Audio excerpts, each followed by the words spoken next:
Thompson, Occupation. Deputy Sheriff, Salt Lake County, How long? about 14 years. Directing your attention to August 16, 1990. Theodore Robert Bundy, atau yang dikenal sebagai Ted Bundy, adalah seorang pria kelahiran Vermont, Amerika Serikat.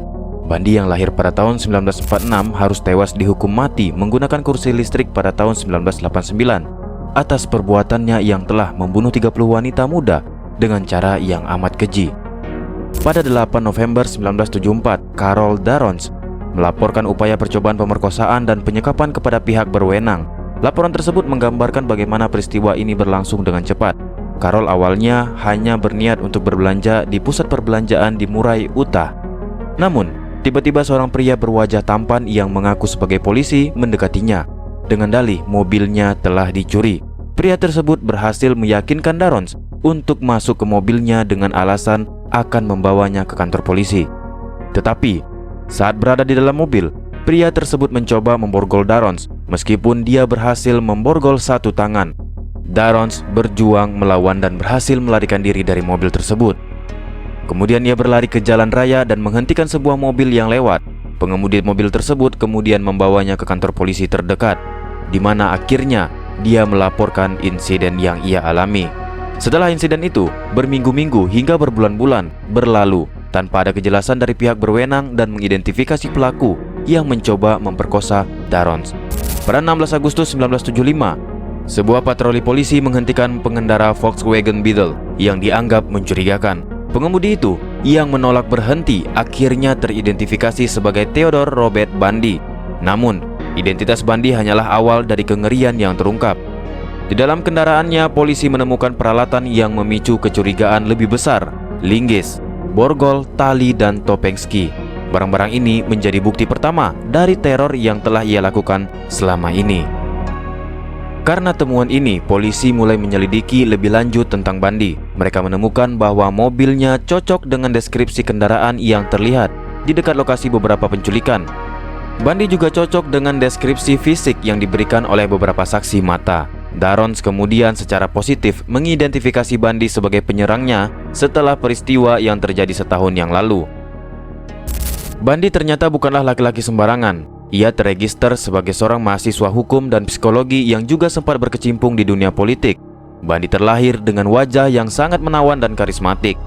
Ia juga mudah bergaul dan tampak simpatik, yang membuatnya sulit dicurigai sebagai pelaku kejahatan yang serius. Terlihat menjalani hidup yang biasa, kenyataannya Ted Bundy lahir dari hubungan gelap yang dianggapnya memalukan. Ibunya, Louise Cowell, enggan mengakui Bundy sebagai anak kandungnya, memaksa kakek neneknya untuk memalsukan identitas sebagai orang tua kandung. Sementara ibunya berperan sebagai saudara perempuannya. Dalam dunia psikologi, struktur keluarga disfungsional seperti ini yang mencakup kebingungan identitas dan trauma masa kecil sangat berpengaruh dalam pembentukan perilaku antisosial dan psikopat. Dengan trauma yang amat mendalam setelah mengetahui kebohongan yang dilakukan oleh ibunya, tak menghalanginya untuk menyelesaikan studi di bidang psikologi dan hukum di University of Washington. Namun, dengan kemampuan intelektualnya, ia mampu merencanakan kejahatan secara sistematis dan terorganisir. Deskripsi Darrons tentang penculikannya bersama dengan bukti petunjuk berupa kendaraan dan alat yang digunakan membantu polisi mengaitkan Bundy dengan insiden tersebut setelah penangkapannya pada Agustus 1975. Identifikasi positif oleh Darrons selama proses hukum memperkuat kasus penculikan dan percobaan pembunuhan terhadap Bundy.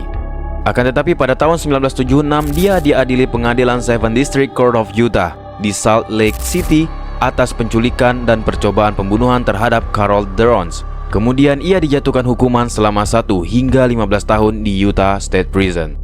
Pada titik ini Bundy hanya dituduh atas satu kejahatan saja. Polisi yang masih mendalami perbuatannya belum menemukan cukup bukti atas temuan beberapa mayat wanita di beberapa negara bagian. Namun pada bulan Juni 1977, selama proses ekstradisi ke Colorado, Bundy melarikan diri. Sebab saat itu pihak berwenang telah memperoleh bukti yang cukup untuk mengadilinya atas pembunuhan seorang wanita bernama Karen Campbell. Pembunuhan tersebut terungkap karena selama proses penahanan, pihak kepolisian menggelar penyelidikan lebih lanjut yang membuktikan bahwa bukti fisik Bundy yang diyakini para saksi identik dengan ciri-ciri pembunuhan Karen Campbell. Tak sampai di situ, pada Desember 1977 untuk yang kedua kalinya, Bundy kembali melarikan diri dari penjara Glenwood Spring, Colorado.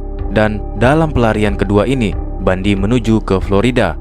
Di Florida, Bundy melakukan serangkaian pembunuhan baru, termasuk pembunuhan 2 mahasiswa di Chi Omega Sorority House di Florida State University pada Januari 1978, sebelum ditangkap kembali pada Februari 1978, kemudian diadili, dihukum, dan dijatuhi hukuman mati atas kejahatan yang dilakukannya di Florida. Ted Bundy melarikan diri ke Florida karena beberapa alasan strategis. Pertama, Florida adalah lokasi yang jauh dari Colorado, tempat dia melarikan diri, sehingga Bundy berharap bahwa perjalanannya yang jauh akan mengurangi resiko tertangkap kembali. Florida juga merupakan negara bagian yang padat penduduk, dengan banyak komunitas yang bisa dia sembunyikan dan berbaur tanpa menarik terlalu banyak perhatian. Selain itu, Bundy mungkin merasa bahwa di Florida dia bisa memulai kembali dan melanjutkan kehidupan kriminalnya dengan lebih leluasa, karena jaraknya yang jauh dari wilayah-wilayah di mana dia sudah menjadi target utama investigasi polisi. Pada akhirnya, Florida menawarkan kombinasi antara anonimitas relatif dan peluang untuk melanjutkan pola kekerasan dan pembunuhan yang telah menjadi ciri khasnya. Hakim yang memutuskan hukuman mati untuk Ted Bundy mempertimbangkan berbagai faktor yang menggarisbawahi kekejaman dan bahaya yang ditimbulkan oleh tindakannya. Dalam pengadilan, hakim menilai bahwa Bundy tidak hanya terlibat dalam kejahatan yang brutal dan sistematis, tetapi juga menunjukkan pola perilaku yang mencerminkan niat jahat yang mendalam dan konsisten dalam serangkaian pembunuhan. Selain itu, penilaian terhadap psikologi Bundy yang menunjukkan kekurangan empati dan kecenderungan untuk memanipulasi serta kekerasan memperkuat argumen bahwa dia merupakan ancaman serius bagi masyarakat. Hakim juga memperhitungkan dampak dari tindakan Bundy terhadap keluarga korban dan masyarakat umum. Pembunuhan yang dilakukan Bundy menciptakan trauma mendalam dan ketidakamanan di masyarakat, serta meninggalkan bekas yang tidak akan pernah sembuh pada keluarga korban. Dengan mempertimbangkan semua elemen ini, hakim memutuskan bahwa hukuman mati adalah bentuk keadilan yang tepat untuk mencerminkan beratnya kejahatan yang dilakukan Bundy dan untuk memberikan rasa keadilan kepada para korban dan masyarakat. Selama berada di penjara dan menjelang eksekusinya, Bundy akhirnya mengaku kepada pihak berwenang bahwa dia telah membunuh lebih dari 30 wanita. Hal itu juga memperkuat dengan adanya penyelidikan yang dilakukan oleh polisi di beberapa negara bagian, termasuk Utah, Colorado, dan Florida, menghubungkan Bundy dengan serangkaian kasus pembunuhan yang memiliki kesamaan pola, seperti teknik penculikan dan modus operandi. Analisa dan pengumpulan data dari berbagai kasus membantu memperkuat keyakinan bahwa Bundy terlibat lebih dari 30 pembunuhan. Bundy dikenal menggunakan pola kejahatan yang mirip dalam serangkaian penculikan dan pembunuhan, seperti berpura-pura membutuhkan bantuan atau menggunakan pesona untuk mendekati korban. Konsistensi pola ini mengaitkannya banyak kasus dengan Bundy. Ahli kriminologi memandang tindakan Ted Bundy sebagai contoh ekstrim dari psikopatologi dan perilaku kriminal yang terencana. Bundy menunjukkan ciri-ciri psikopat termasuk kekurangan empati, kecenderungan manipulatif, dan kebutuhan untuk dominasi yang terlihat jelas dalam cara dia melaksanakan kejahatan.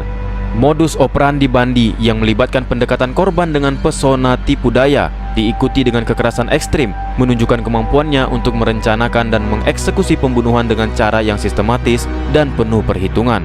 Menurut para ahli, alasan dibalik pembunuhan Bundy berakar pada dorongan sadis dan kebutuhan untuk kontrol yang mendalam.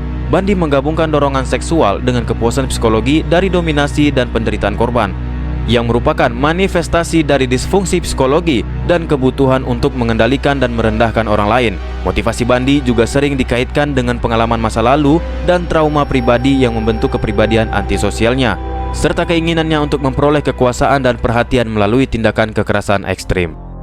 Kombinasi dari faktor-faktor ini, baik dalam hal psikopatologi maupun metodologi, membuat tindakan Bundy menjadi kasus yang kompleks dan menarik dalam studi kriminologi, menggarisbawahi betapa mendalamnya gangguan mental dapat menimbulkan ancaman serius bagi masyarakat. Jika Ted Bundy melakukan serangkaian pembunuhan dengan motif utama yang didorong oleh dorongan psikopatologis untuk mendominasi dan mengendalikan, maka tindakannya mencerminkan manifestasi kompleks dan gangguan kepribadian antisosial yang dipicu oleh trauma masa lalu, kegagalan dalam membangun identitas diri yang stabil, dan kebutuhan patologis untuk memperoleh kekuasaan melalui kekerasan, yang pada akhirnya menunjukkan ketidakmampuan individu tersebut untuk beradaptasi secara sehat dalam norma sosial dan hukum.